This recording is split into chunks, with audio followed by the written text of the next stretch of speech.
Good morning, students. Today's video is for grade 3rd. Subject is computer. And today we are reading chapter 3, which is the operating system. And we are here in the part D. In previous videos, we have discussed part A, part B, part C, and now we are discussing the final part, which is D. So let's start in part C. We have read about what is Windows 7 कि Windows 7 क्या होता है and desktop क्या होता है Windows 7 operating system होता है जो हमारे कंप्यूटर पे जिसकी वजह से हमारा कंप्यूटर रन करता है, जो प्रोग्राम सारे फंक्शंस हमारे कंप्यूटर को प्रोवाइड करता है। तो उसके बीच में जब कंप्यूटर खुलता है और वो स्क्रीन पे जब हमें कोई एक स्क्रीन खुलती है तो जितनी देर में वो प्रोसेसिंग होती है कंप्यूटर खुलने की और वो स्क्रीन जो हमें दिखाई देती है उसको कहते हैं बूटिंग। अब जो सबसे पहली स्क्रीन हमें दिखाई देती है कंप्यूटर पे उसको कहा जाता है डेस्कटॉप। ठीक है, अब डेस्कटॉप में क्या क्या चीज़ें होती हैं, विल डिस्कस अबाउट देम। ठीक है, डेस्कटॉप में आइकन्स होते हैं। सबसे पहले क्या होते हैं? आइकन्स। आइकन्स होते हैं आइकन्स होते हैं डेस्कटॉप में। ये होते हैं आइकन्स। आइकन्स क्या होते हैं? Icons is a small picture that appears on the desktop screen. Icons क्या होते हैं? आइकन्स छोटे छोटे पिक्चर्स होते हैं जो हमें हमारी कंप्यूटर की स्क्रीन पर दिखाई देते हैं। आपने देखा होगा लेफ्ट साइड में छोटे छोटे आइकन्स छोटी छोटी पिक्चर्स होती हैं, उनको आइकन्स कहते हैं। Each icon represents a file, folder and program. हर आइकन क्या रिप्रेजेंट करता है, क्या दिखाता है? एक फाइल दिखाता है और एक फोल्डर दिखाता है और एक प्रोग्राम दिखाता है। मतलब या फिर एक आइकन फाइल है या फिर कोई फोल्डर है या कोई प्रोग्राम है। ठीक है, you can open icons bye double clicking on them. और हम उन आइकन्स को कैसे खोल सकते हैं? उन पे डबल क्लिक करके, मतलब माउस से उन आइकन के ऊपर पॉइंटर लेके जाना है और उसमें डबल क्लिक करना है, तब जाके वो आइकन्स वहाँ पे खुलेंगे। सम ऑफ द आइकन्स आर, कुछ आइकन्स होते हैं कंप्यूटर, वहाँ पे माय कंप्यूटर का आइकन होता है, रिसाइकिल बिन का आइकन होता है, डॉक्यूमेंट्स का आइकन होता है और नेटवर्क, ठीक है, उसका आइकन होता है। अब हम इनके बारे में, इन चारों आइकन्स के बारे में will read about them one by one. सबसे पहले हम पढ़ेंगे कंप्यूटर आइकन के बारे में। This icon displays the content of a computer. ठीक है, अब जो ये होता है माय कंप्यूटर का आइकन, ये ऐसा कंप्यूटर बना होता है और उसके नीचे लिखा होता है माय कंप्यूटर। तो इसमें क्या होता है, ये आइकन क्या डिस्प्ले करता है? कंटेंट ऑफ अ कंप्यूटर, मतलब कि हमारे कंप्यूटर में क्या क्या चीज़ें हैं, क्या क्या चीज़ें हमने रखी हुई हैं, जितने भी फाइल्स फोल्डर्स होते हैं, जो भी चीज़ें हमने अपने कंप्यूटर में रखी हैं, वो सब माय कंप्यूटर का जो आइकन होता है, जब हम उसे खोलेंगे तो उसमें हमें दिखाई देगा। It displays all the available drives in the system. Drives क्या होती हैं? जैसे सीडी होती हैं, तो इसमें भी ऐसे 3 ड्राइव्स होती हैं, जैसे drive A, drive B, drive C, drive D, drive D, ऐसे करके इसमें ड्राइव्स होती हैं। तो उन ड्राइव्स के अंदर हम क्या रखते हैं? उन ड्राइव्स के अंदर हम सारी चीज़ों को रखते हैं। सारे जो भी हमारे फाइल्स फोल्डर्स होती हैं, तो अलग अलग ड्राइव्स बने होते हैं उसके लिए, जिस पे ड्राइव में आपने आपका डॉक्यूमेंट, आप उसी ड्राइव को खोलकर उसको चेक कर सकते हैं। है यहाँ पे नेक्स्ट है हमारा document. It gives us the list of all documents. ठीक है, ये डॉक्यूमेंट का आइकन, ये डॉक्यूमेंट का आइकन है और ये हमें क्या देता है? इसमें हमारे जितने भी डॉक्यूमेंट्स होते हैं वो सारे इसमें सेव होते हैं और जब हम उसको खोलेंगे तो जितने भी डॉक्यूमेंट्स हमने सेव कर रखे होंगे वो हमें इस आइकन के थ्रू दिख जाएंगे। तो ये हो गए हमारे 2 आइकन, पहला कंप्यूटर, दूसरा documents. Third is our recycle bin. Third icon is our recycle bin.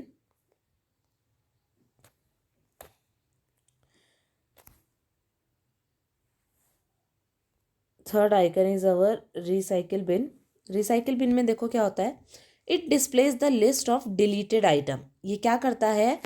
जो आइटम हमने डिलीट कर दिए हैं, जो हम कंप्यूटर से डिलीट कर चुके हैं, तो वो कहाँ जाके सेव होते हैं? रिसाइकिल बिन में। When we delete a file और अ फोल्डर, ठीक है, जब हम क्या करते हैं कोई फाइल या फोल्डर डिलीट करते हैं, it goes to the recycle bin. ये क्या करता है, ये सीधे रिसाइकिल बिन में जाता है। It act as a dustbin for the computer. ये क्या काम करता है, कंप्यूटर में डस्टबिन का काम करता है। जैसे हम डस्टबिन में उन चीज़ों को फेंकते हैं जो चीज़ें हमारी यूज़ की नहीं होती हैं, तो वैसे ही जो कंप्यूटर है उसका डस्टबिन कौन है, रिसाइकिल बिन। और वो क्या करता है, जितनी भी चीज़ें हमने डिलीट कर दी हैं वो उन डिलीटेड थिंग्स को रिसाइकिल बिन में डालता है। It act as a dustbin, it the deleted files, ये क्या करता है, it act as a dustbin for the computer. ये कंप्यूटर के लिए डस्टबिन का काम करता है।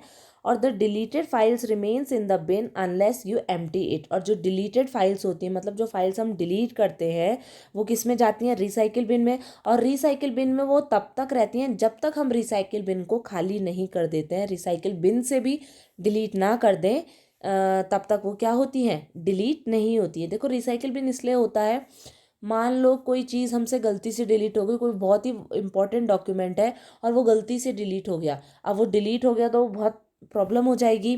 तो इसीलिए कंप्यूटर क्या करता है, हमें एक और चांस देता है और वो उसको परमानेंट डिलीट नहीं करता है। वो क्या करता है, इसको रिसाइकिल बिन में डाल देता है। और जिससे क्या होता है,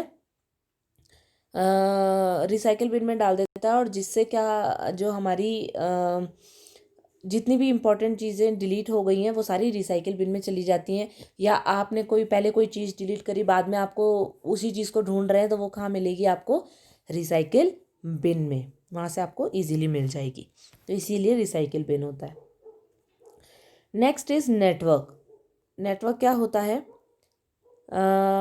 नेटवर्क होता है, सी यहाँ पे देखिए, ये क्या है, ये रिसाइकिल बिन का आइकन है। This is recycle beans icon. और ये है नेटवर्क का आइकन है। किसका आइकन है, नेटवर्क का आइकन। ये होता है हमारा नेटवर्क का आइकन। और इसमें क्या होता है, नेटवर्क मीन्स कंप्यूटर, ठीक है, कंप्यूटर जिसे हम नेटवर्क मीन्स इंटरनेट, जिसे हम इंटरनेट कनेक्ट करते हैं, जिस हमारे कंप्यूटर में इंटरनेट आता है और जिसे हम दूसरे कंप्यूटर से क्या हो सकते हैं, अब कनेक्ट कर सकते हैं अपने कंप्यूटर को। It help you to connect your computer with other computer. ये क्या होता है, ये आपके एक कंप्यूटर को दूसरे कंप्यूटर से जोड़ने के लिए काम आता है, यूज़फुल होता है। तो ये इसके आइकन है। तो here this is the end of the chapter. देखो इस चैप्टर में हमने पढ़ा कि ऑपरेटिंग सिस्टम, देखो यहाँ पे टर्म्स हैं कुछ शॉर्ट में समरी टाइप में। इसमें हमने पढ़ा कि ऑपरेटिंग सिस्टम क्या होता है, system that is required to run a computer. एक सिस्टम जो हमें ज़रूरत पड़ती है क्या चलाने के लिए, कंप्यूटर चलाने के लिए, और वो जो प्रोग्राम होता है उसको कहा जाता है operating system. Single user operating system के, अब ऑपरेटिंग सिस्टम दो टाइप के होते हैं, single user operating system, multi user operating system. Single user operating system में क्या होता है, a system that allows only one person to work on it a time, ठीक है। सिंगल यूज़र में क्या होता है, एक ही पर्सन एक टाइम पे एक कंप्यूटर में काम कर सकता है। लेकिन मल्टी यूज़र में क्या होता है, a system that allows many people to work on different computers connected to a main computer. इसमें क्या होता है, बहुत सारे लोग अपने अपने कंप्यूटर में बैठ के काम कर सकते हैं, और वो सारे कंप्यूटर किस कंप्यूटर से जुड़े होते हैं, एक मेन कंप्यूटर से जुड़े होते हैं जो एक जैसा काम कर सकते हैं। नेटवर्क क्या होता है, उसके बाद हमने पढ़ा कि विंडोज़ 7 क्या होता है, ऑपरेटिंग सिस्टम होता है जो कि ज़्यादातर जिसको हम सबसे ज़्यादा यूज़ करते हैं अपने सिस्टम में, क्योंकि विंडोज़ 7 क्या होता है, बहुत इजी होता है यूज़ करने में, और उसके जो फीचर्स होते हैं, ग्राफिक्स होते हैं, वो बहुत अच्छे होते हैं और हम उनको ईजीली यूज़ कर सकते हैं। उसके बाद हमने पढ़ा कि डेस्कटॉप क्या होता है, जो सबसे पहली स्क्रीन आपको दिखाई देती है जैसे ही हम कंप्यूटर ऑन करते हैं उसको कहा जाता है डेस्कटॉप। अब डेस्कटॉप में क्या होते हैं, कुछ आइकन्स होते हैं। आइकन्स जैसे कंप्यूटर का हो, माई कंप्यूटर हो गया, रिसाइकिल बिन हो गया, नेटवर्क का हो गया, डॉक्यूमेंट का, ये सारे आइकन्स होते हैं। नेटवर्क क्या होता है, it help you to connect your computer with other computer. इसमें क्या होता है, इंटरनेट के थ्रू हम अपने कंप्यूटर को दूसरे कंप्यूटर से कनेक्ट कर सकते हैं। So that's it for today. I hope you have understood the chapter. Here we have completed our third chapter, which is the operating system. Now in next video I will give you to do question answers. Till then you can read it carefully, and it will improve your reading, as I always say. So go through the video once and listen to me carefully. It will help you in understanding the chapter properly. Thank you.